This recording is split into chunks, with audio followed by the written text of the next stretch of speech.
नमस्कार दोस्तों। आज हम देख रहे हैं पॉइजन्स।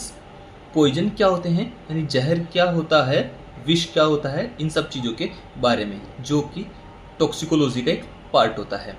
यानी कि पॉइजन्स जो है कि ऐसा कोई भी सब्सटेंस हो जिसको हम इंटरनली अथवा एक्सटर्नली लिविंग बॉडी में किसी भी रूट के द्वारा प्रवेश करवाते हैं और वो अंदर जाकर अगर बॉडी में किसी भी प्रकार का कोई इल इफेक्ट प्रोड्यूस करे, कोई डिजीज प्रोड्यूस करे अथवा डेथ करे, तो उसे हम कहते हैं पॉइजन्स। अथवा कोई भी डिस्टर्बेंस बॉडी के फंक्शंस में अगर करे, हो बॉडी फंक्शंस में कोई भी डिस्टर्बेंस कर रहे, तो उसे भी हम कह सकते हैं पॉइजन्स। की पॉइजन्स का या जो डेफिनेशन है वो होती है, is defined as any substance solid liquid gas which when used externally अथवा internally in living body through any route will produce ill effect, disease and death।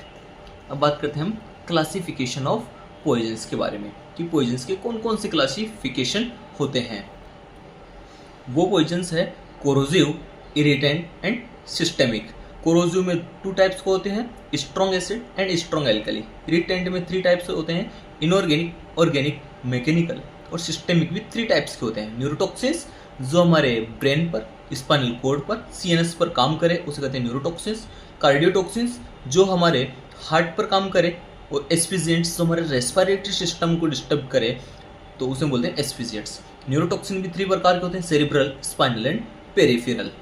अब हम देखते हैं कि कोरोसिव पॉइजन्स क्या होते हैं। तो कोरोसिव पॉइजन्स वो पॉइजन्स होते हैं जो टिश्यू को डिस्ट्रॉय करते हैं bye there direct chemical action, अथवा या फिर किसी भी प्रकार का इन्फ्लामेशन प्रोड्यूस करे और अल्सरेशन प्रोड्यूस करे टिश्यूज का, तो उसे हम बोलते हैं कोरोसिव पॉइजन्स। मतलब कि ये जाकर जो अंदर म्यूकस लेयर्स होती है, जो ऑर्गन्स की लेयर होती है, उसको डिस्टर्ब करता है।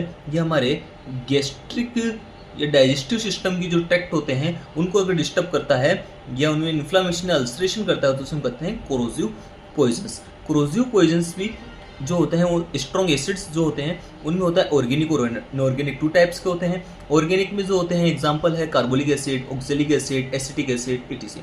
Inorganic acids, inorganic strong acids जो है वो होते हैं HCl, हाइड्रोक्लोरिक एसिड, HNO3 यानी नाइट्रिक एसिड। स्ट्रॉन्ग एल्कली में होता है caustic soda, sodium carbonate, potassium carbonate, ammonium carbonates आदि। मेटेलिक सोल्ट जो होते हैं सिल्वर नाइट्रेट और फेरिक क्लोराइड। अब हम देखते हैं इरिटेंट पॉइजन्स। क्या देखेंगे अब हम? Irritant poisons. इरिटेंट पॉइजन्स के अंदर जो है कि ये वो पॉइजन्स होते हैं जो प्रोड्यूस करते हैं इरिटेशन एंड इन्फ्लामेशन। ये अंदर जो लेयर्स होती है ऑर्गन्स की, ये हमारे डाइजेस्टिव ट्रैक्ट्स की जो लेयर्स होती है, तो उसमें जो अगर इरिटेशन करे और इन्फ्लामेशन करे तो उसे हम कहते हैं इरिटेंट्स पॉइजन्स। ये भी 3 टाइप्स के होते हैं, इनऑर्गेनिक, ऑर्गेनिक और मैकेनिकल। इनऑर्गेनिक में होते हैं इसके मेटेलिक और नॉन मेटेलिक। मेटेलिक में arsenic, antimony, mercury, zinc, lead, copper आदि। नॉन मेटेलिक जो होते हैं phosphorus, iodine, halogen group agents आदि। इसके जो ऑर्गेनिक होते हैं वो भी 2 टाइप्स के, वेजिटेबल और एनिमल। वेजिटेबल में होता है castor, proton, ergot, calotropis procera, etc। Animals में जो होते हैं snake, scorpion, dog, spider, etc। इसका जो मैकेनिकल होता है उसमें होता है ग्लास पाउडर, डायमंड की डस्ट, हेयर, ग्लास वूल, नाखून, पिन। अब बात करते हैं न्यूरोटॉक्सिन के बारे में। सिस्टेमिक का जो पहला है वो है न्यूरोटॉक्सिन पॉइजन्स, जो कहाँ पर एक्ट करेंगे भी? हमारे सीएनएस पर काम करते हैं मेनली। उसमें भी जो सेरिब्रल्स होते हैं वो ब्रेन के सेरिब्रम पर एक्ट करते हैं और कोमा के द्वारा ये डेथ कोज करते हैं, डेथ कर देते हैं। ये भी 3 टाइप्स के, सोमनिफेरस, इनेब्रिएंट और डेलिरिएंट। सोमनिफेरस के जो एग्जांपल है बार्बिटूरेट्स, ओपियम, ओपियम एल्कलॉइड्स। इनेब्रिएंट्स के जो एग्जांपल है एल्कोहल, ईथर, क्लोरोफॉर्म। और डेलिरिएंट्स के जो पॉइजन्स है वो है धतूरा, बेलोडोना, कैनाबिस, कोकेन्स। स्पाइनल जो है वो होते हैं स्ट्रिक्चनिन, यानी जिसे बोला जाता है कुचला।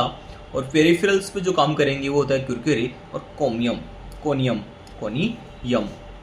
हम बात करते हैं कार्डियोटॉक्सिन्स के बारे में, जो हमारे हार्ट्स पर काम करते हैं मेनली, या फिर कार्डियोवास्कुलर सिस्टम पर काम करते हैं। तो उसमें होता है निकोटीन, एकोनाइट, ओलेंडर और डिजिटलिस। अब हम बात करते हैं एस्पिजेंट्स जो हमारे रेस्पिरेटरी सिस्टम्स पर काम करते हैं, उन्हें बोला जाता है CO, CO2, H2S and cyanide. अब हम बात करते हैं कि बाकी जो बचे होते हैं पॉइजन्स, उन सबको मिसलेनियस के अंदर डाल दिया जाता है। मिसलेनियस में जो होता है पहला है एग्रोकेमिकल्स, यानी जो हमारी खेती के अंदर यूज किए जाते हैं। डोमेस्टिक जो घरेलू यूज होते हैं। ड्रग एडिक्ट, किसी भी प्रकार की कोई ड्रग्स की एडिक्ट हो। कॉन्फ्लिक्ट वॉर, यानी जो युद्ध के समय जो उपयोग की जाती है चीज़ें, या फूड पॉइजनिंग हो। तो हमारे पास एग्रोकेमिकल्स में होते हैं इंसेक्टिसाइड, हर्बिसाइड्स, फंजीसाइड्स। डोमेस्टिक में होता है पेट्रोलियम। ड्रग एडिक्ट में होते हैं alcohol, tobacco, cannabis sativa. It is conflict war के अंदर होता है केमिकल एजेंट्स होगा या फिर बायोलॉजिकल एजेंट्स होगा। फूड पॉइजन्स में जो होता है वो होता है प्लांट का फूड हो, एनिमल फूड हो, बैक्टीरियल हो, केमिकल्स हो, इन सब के कारण हो जाता है। अब हम बात करते हैं हमारे जो पॉइजन का जो क्लासिफिकेशन एक और है, किसके आधार पर है? फोरेंसिक मेडिसिन के बेसिस पर। Classification on the basis of forensic medicine, forensic medicine के आधार पर इसका क्लासिफिकेशन कर रखा है। तो इसमें जो पहला है वो होता है होमिसाइडल पॉइजन। होमिसाइडल पॉइजन्स क्या होते हैं? होमिसाइडल पॉइजन्स वो पॉइजन होते हैं जो किसी दूसरे पर्सन को मारने के लिए, किल करने के लिए यूज किए जाते हैं, उन्हें बोला जाता है होमिसाइडल पॉइजन्स। अब कहते हैं कि होमिसाइडल पॉइजन्स की क्या प्रॉपर्टी होनी चाहिए। एक होमिसाइडल पॉइजन्स जो होता है कलरलेस होता है, टेस्टलेस होता है, ओडोरलेस होता है और बहुत ज़्यादा टॉक्सिक होता है। इसके जो साइन और सिम्टम्स जो आते हैं होमिसाइडल पॉइजनिंग के, एकदम नेचुरल डिजीज एंड डेथ के समान लगते हैं। इसके जो एग्जाम्पल है वो है आर्सेनिक, एकोनाइट, स्ट्रेप्टोनॉस। अब हम बात करते हैं सुसाइडल पॉइजन के बारे में कि सुसाइडल पॉइजन्स कौन कौन से होते हैं। सुसाइडल पॉइजन्स वो होते हैं जो खुद को मारने के लिए, खुद के जीवन को, सेल्फ लाइफ को एंड करने के लिए यूज किए जाते हैं, उन्हें बोला जाता है सुसाइडल पॉइजन्स। अब बात करते हैं आइडियल सुसाइडल पॉइजन्स कौन से होते हैं, उनकी क्या करेक्टरिस्टिक है। उनका जो करेक्टरिस्टिक है कि वो आसानी से अवेलेबल हो जाते हैं, उसमें कोई भी किसी भी प्रकार का दर्द नहीं होता है, चीप होते हैं, बहुत सस्ते होते हैं, प्लीजेंट टेस्ट होता है, हाईली टॉक्सिक होते हैं और इसे फूड अथवा ड्रिंक के साथ आसानी से लिया जा सकता है। और इनकी एक सबसे खास बात यह है कि इसका पोस्टमार्टम फाइंडिंग में किसी भी प्रकार का कुछ भी नहीं मिलता है। पोस्टमार्टम फाइंडिंग में किसी भी चीज़ की फाइंडिंग नहीं होती है। एग्जाम्पल है ओपियम, बार्बिट्यूरेट। एक्सीडेंटल, जो अगर बाई चांस कोई पॉइजन लिया गया हो, carbolic acid, snake bite, CO, CO2, H2S। Abortifacient होते हैं एर्गोट, क्विनिन, केलोट्रोपिस। स्टुपरटाइन पॉइजनिंग होते हैं धतूरा, कैनाबिस, क्लोरल हाइड्रेट। और केटल पॉइजन होते हैं केलोट्रोपिस और अर्बस प्रेक्टोरियस। थैंक यू दोस्तों।